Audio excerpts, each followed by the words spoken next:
Domestic USD prices increased simultaneously, contrary to the world's continued decline. On the morning of May 21st, the central exchange rate between VND and USD announced by the state bank was 24,962 VND, down 6 VND compared to yesterday. In contrast, USD prices at commercial banks increased simultaneously. Specifically, Vietcombank increased 20 VND when buying by transfer to 25,780 VND, selling at 26,140 VND.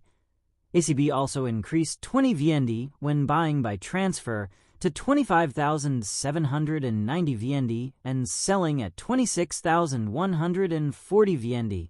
The world dollar continued to weaken after U.S. Federal Reserve officials expressed caution about the impact of tariff policies on the economy.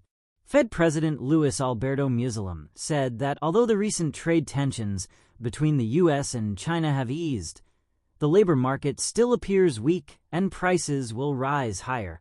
Cleveland Fed President Beth Hammack said that current trade developments could lead to stagnant inflation, even though other policies could offset it.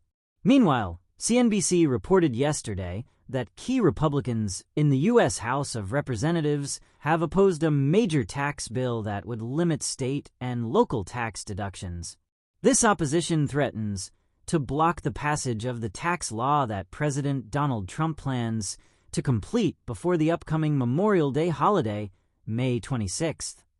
This makes it even more difficult for the market to predict how the U.S. economic growth will be in the future. The U.S. stock market also fell sharply. At the end of the trading session on May 20th U.S. time, the S&P 500 index fell 0.39% to 5,940.46 points, ending a 6-day streak of continuous gains. The Nasdaq Composite Index lost 0.38% to 19,142.71 points, and the Dow Jones Index fell 114.83 points, equivalent to 0.27% to 42,677.24 points. A series of technology stocks were sold off, such as Nvidia shares falling 0.9%, Advanced Micro Devices, Meta Platforms, Apple and Microsoft shares also fell.